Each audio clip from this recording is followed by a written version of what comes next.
viewers, I'm Priya and it's my pleasure to welcome you back to another episode of your favorite show, Z Connect. Hope your day went well, and if not, here's your chance to make up and get things right. Because I've got you captivating stories and content to ensure that your Sunday is nothing short of remarkable. So let's get started and make some amazing memories together.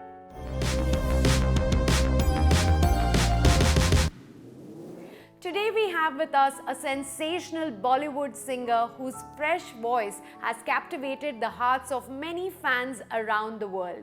He was recently in Dubai for a concert called Live, Love, Laugh Shaan Se, presented by Blue Blood and Vivrit Entertainment, where we caught up with him. Listen to our exclusive conversation with our amazing star right up next.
Be in the inauguration performance of that. और हाँ, कुछ गिने चुने special shows में एक वो ज़रूर you know for me that was it. Of course मतलब stage and audience it wasn't मतलब इतना कुछ लार्ज इन लाइफ तो नहीं था, बट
लोगों को पता भी नहीं कि मेरा बेटा है. वो चुपचाप जाता है, लोगों से मिलता है. I love to work for you, I want to you know produce your music. खुद जाके कर रहा है चुपचाप.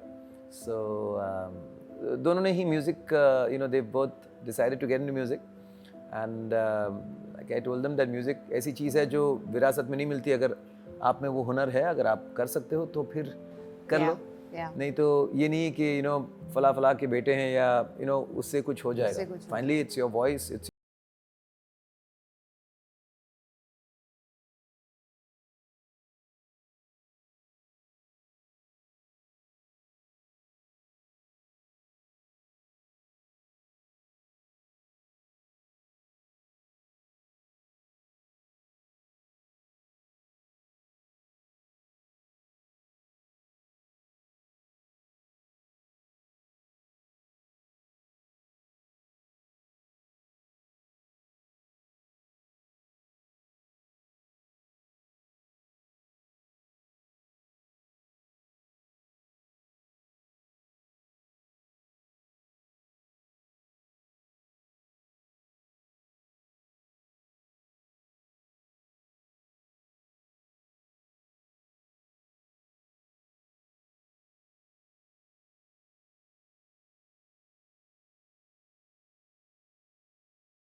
about what is happening there. Yes, yes. And it really, you know, I was, my ek sunte hi, it was amazing. So I messaged him. He's also very sweet to respond, and then of course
कितनी boring हो रही है, चल रही है, तो मैंने अपना ये आइटम बनाया था. So when I got on stage, I did that, and then that got quite popular. So I did that on quite a few occasions. एक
We'll be back shortly with some inspiring stories, so don't go anywhere.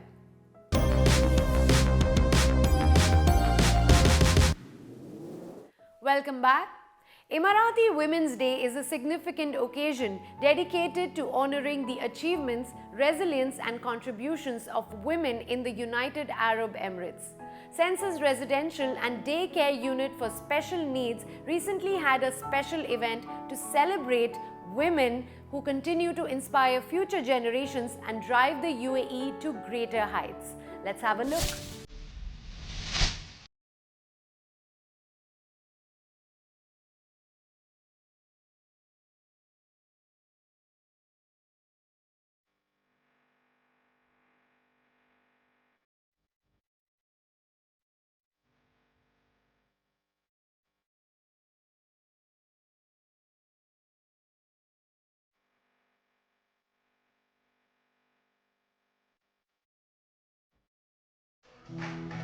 يا إمارات وطرفي وسعدي واطمح نحو البعيد الأبعد وصلي أمجد سندبدي أهدي أحلام للعلا والسددي أجيب ناس تاهي تاها شروق تاها ختم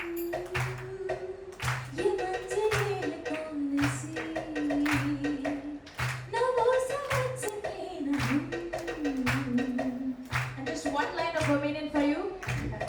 Primavera, e primavera, când mă simt atât de fain lângă cineva, lângă cineva, lângă cineva, yeah, yeah. Hi, my name is Claudia. I'm a founder of the Empowering Woman. It's a platform where I combine philanthropy with social entrepreneurship. And today I'm here on the Sense School to celebrate the Emirati Women's Day with the beautiful Dr. Nadia. It's been a pleasure know about this project, how beautiful, how resilient, how committed are Dr. Nadia with this project. We celebrate today all the Emirati Women's Day and all the women's in the world. Together we will do the change in the world, I have no doubt.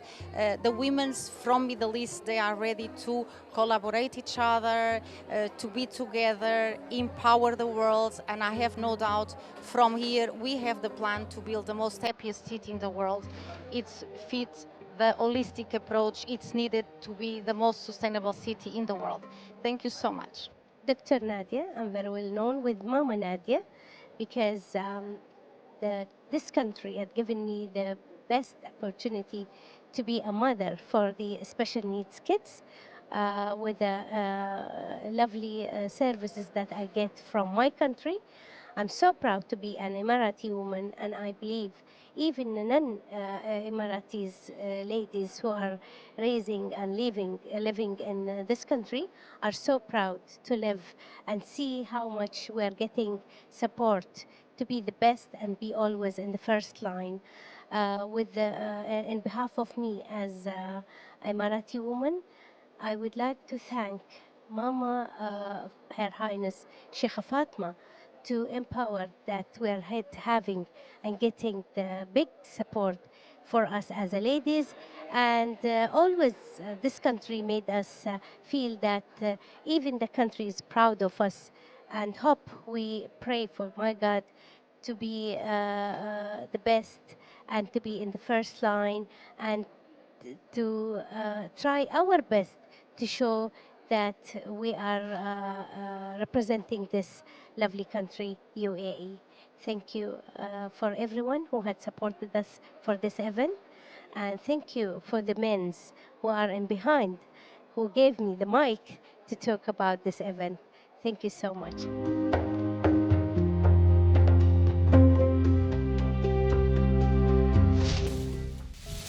Time for another short break, but see you on the other side with lots more.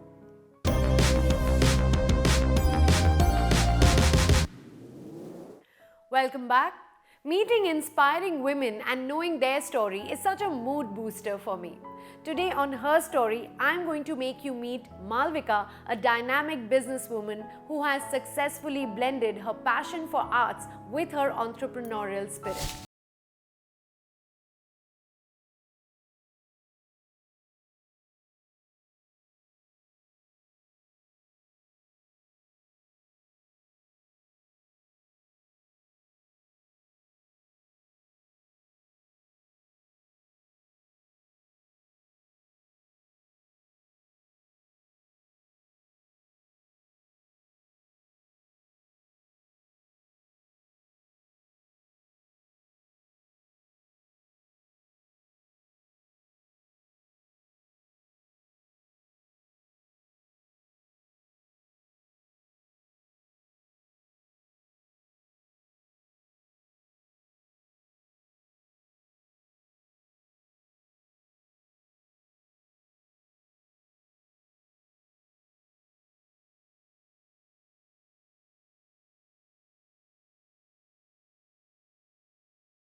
me to kind of express myself. So I don't even have to ask you what is the one thing that you've taken from your childhood, a habit or a teaching or a learning. I mean, habit, of course, reading and theatre and drama is what you've carried on, and we'll get in more into it. But what is the one teaching you've taken from yourself from your childhood? So I think when it comes to reading, right, I think the one thing that it offers you is it allows you to live stories outside of your own reality. I think children who don't have access to fiction, they sometimes can't imagine a life outside what they're facing. And we always think that like childhood is easy, you know, being a kid is such a good life. Actually, it isn't. It's a very confusing place. People are making decisions for you all the time. Yeah. You're trying to make sense of your world. It's not always comfortable. It's not always easy. You know, everybody's childhood is not brilliant, and sometimes you need a place to escape to, and for children the only place to do that is in the pages of a book. 100%. Right, let's talk about when you grew up and when you started working. What was your first job like?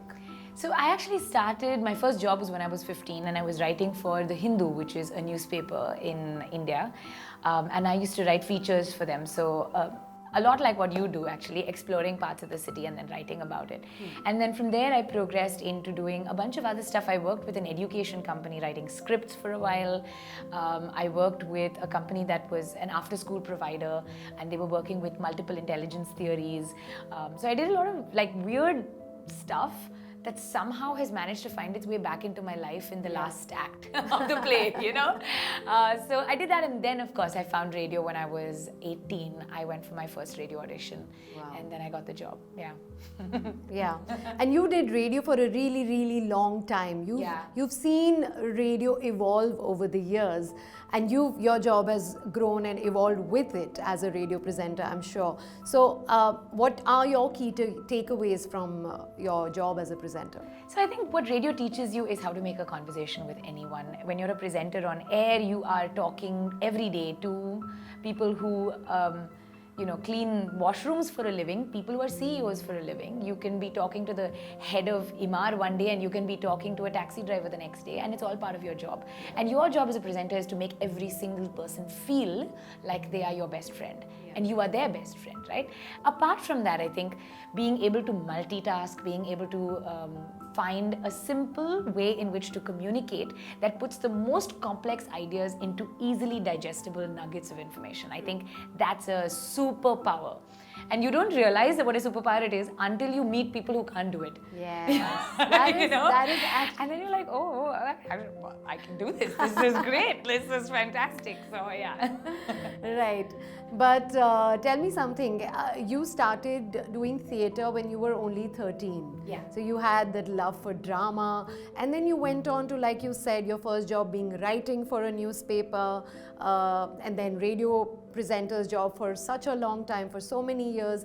And then somehow you just found your way back to your roots with theatre, and then became an entrepreneur, and you know, started the Hive, and now you're training students in drama, public speaking, so much. Like, what made you want to leave radio and go back to this? I wouldn't say go back to this, actually. I think it was always a parallel line running in your life, you know. Right. And so for me, theatre was always a part of my life. I was doing plays and I was teaching through the years. And I just decided that I thought that radio had taught me what it had to teach me. And I felt like I wanted to take on a new challenge, something that scared me. Radio had stopped scaring me. This was exciting for me. This was challenging. Meeting a room of teenagers and trying to get them to be excited about poetry, that's more challenging. So I was like, okay, let's take this on. And the Hive came into my life at that point. So yeah, there's been no turning back. Now I'm like head-on entrepreneurship. You know, every time I think about anybody climbing a mountain, I think about what they really thought when they went to do it, and then finally when they actually did it, the feeling of it, the adrenaline, you know, you've conquered Mount Kilimanjaro, and like the highest mountain in Africa, of course. And I mean, like, what was the thought behind it? Because I know a few people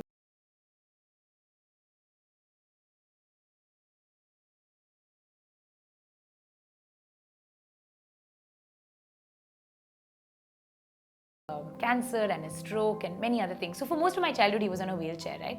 Now, I always feel in some weird way, the universe took away my dad's abilities and gave it to me. So when I run because I have legs, and some other people in my life have not had those legs to move. When I speak, I know that I have the words that my dad did not have.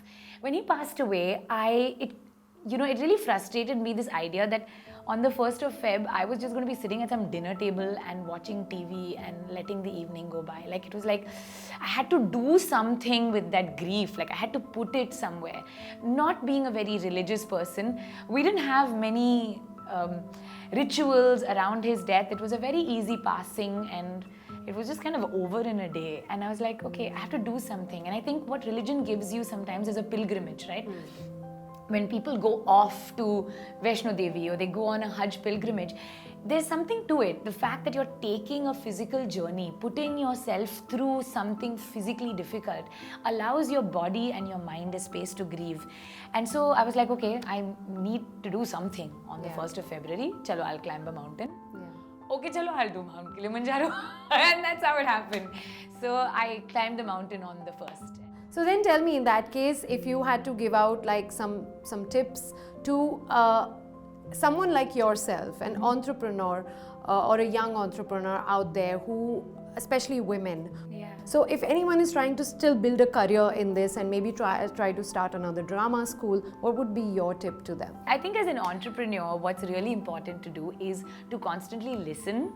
Number 2, I think it takes, and you have to be a little bit obsessive to make it work. I have an obsessive kind of personality, and I think you must have that, chew it to the bone, like you cannot stop. It's not for the faint-hearted. It's like parenting. And I think 3 is finding the right team and treating that team well is really important, because otherwise you'll only grow as far as your own hands can reach. True. Some things about personal reflection. Tell me a quote that you live by. There's a poem by Maya Angelou where she says, you can hurt me with your words and you can cut me with your eyes, but still, like dust, I'll rise. So it's like, no matter what you do, I'll rise. I'll be back. I will rise. Your favorite line from a play? I think that has to be the same one. The same one. Yeah. I really love Maya Angelou's writing. There's another one where she says, I'm a phenomenal woman. That's me. So yeah. You are a phenomenal woman, let me tell you that. So more and more success to you, more power to you, and keep doing what you're doing. And you, Priya.